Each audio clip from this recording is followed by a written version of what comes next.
আসসালামু আলাইকুম রহমতুল্লাহি ওবরকাতু। বিসমিল্লাহির রহমানির রহিম।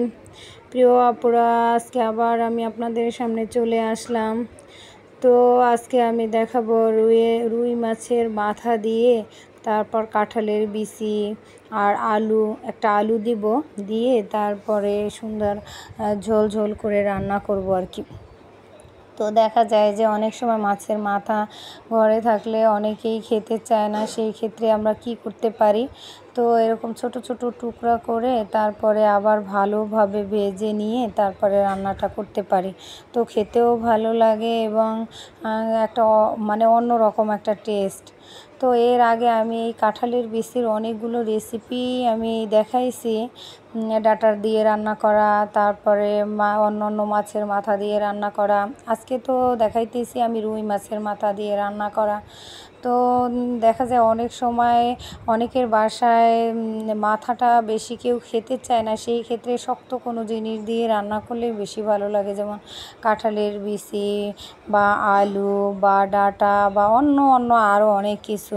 আর যেহেতু এখন সিজনালি কাঁঠাল আমরা খেতে পাইতেছি এবং পাশাপাশি সেই বিচিগুলোও আমরা রান্না করে খেতে পারতেছি, এই আর কি। তো আমার বাসায় দেখা যায় যে বাচ্চারা কাঁঠালের বিচিটা খুব পছন্দ করে। তো আমি প্রায় যখনই একটু হাতে সময় থাকে তখনই এটাকে বেছে ধুয়ে তারপরে রান্না করে দেই। তো এর আগেও আমি আরেকটা ভিডিওতে দেখাইছিলাম যে বোয়াল মাছের মাথা দিয়ে কাঁঠালের বিচি এবং আরও অনেক কিছু অ্যাড করে তারপরে রান্না করা। তো আজকে আমি শুধু একটা আলু আর কাঁঠালের বিচি অ্যাড করে তারপরে এই রুই মাছের মাথাগুলো আমি ছোট ছোট টুকরো করছি, হালকা একটু লবণ এবং একটু হলুদের ফাঁকি দিয়ে এখন এটাকে আমি একটু কড়া করে ভেজে নেব। ভেজে নিয়ে তারপরে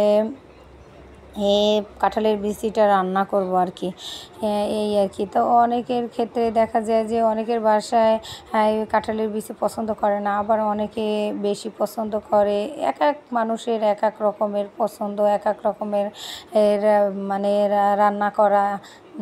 তো দেখা যায় যে আমার অনেক আপুরা আছে যে কাঁঠালের বিচি খোসাটা ছাড়িয়ে তারপরে আবার রান্না করা অনেক তাদের জন্য অনেক কষ্ট হয়ে যায়, লেট হয়ে যায়, এই আর কি। তো আমরা যারা বাসায় মায়েরা আছি তারা কষ্ট হলেও বাচ্চাদের জন্য রেডি করে দিতে পারি বা রান্না করে খেতে পারি। এখন আমি এখানে মাছটা যেহেতু ভেজে নিয়েছি, তো পেঁয়াজটাও এখন আমি তেলে ভালোভাবে ভেজে নিয়ে তারপরে মশলা অ্যাড করে তারপরে আমি রান্নাটা করব।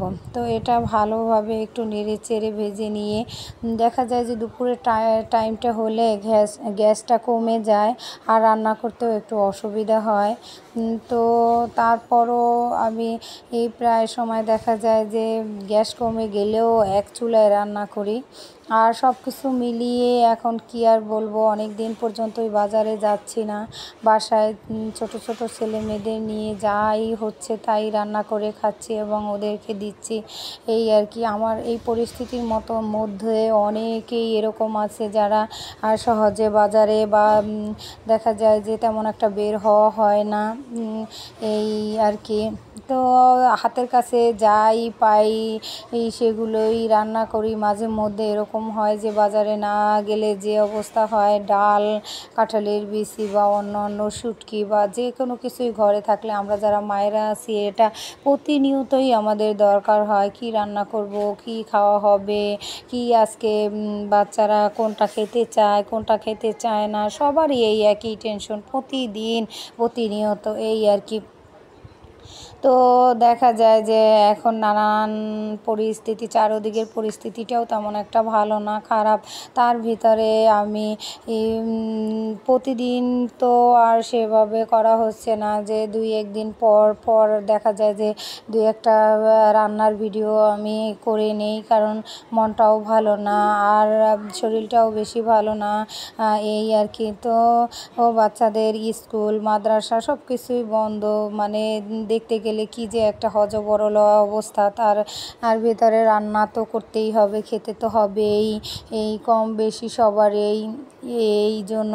তো এখানে আমি আগে কাঁঠালের বিচি এবং আলুটা ভালোভাবে কষিয়ে নিয়ে এখন আমি এই ভাজা মাছগুলো উপরে দিয়ে সামান্য অল্প করে পানি দিয়েছি, যাতে আমার কাঁঠালের বিচিটা সেদ্ধ হয় এবং একটু ঘনত্ব থাকে, এই জন্য অল্প পরিমাণেই পানি দিয়েছি। এখন আমি এটা ঢেকে ভালোভাবে রান্না করে নেব। কেউ যদি আমার এই ভিডিওটা ফেসবুক পেজ থেকে দেখে থাকেন তো আপুরা একটা ফলো দেবেন, আর কেউ যদি ইউটিউব চ্যানেল থেকে দেখে থাকেন তো আমার এই চ্যানেলটাকে সাবস্ক্রাইব করবেন ও আমার পাশে থাকবেন। আর কারোর যদি আমার ভিডিওটা ভালো লেগে থাকে একটা শেয়ার দিয়ে দিন। তো এখানেই দেখা যায় যে আমার রান্নাটা প্রায় শেষ হয়ে আসছে। আল্লাহ হাফেজ।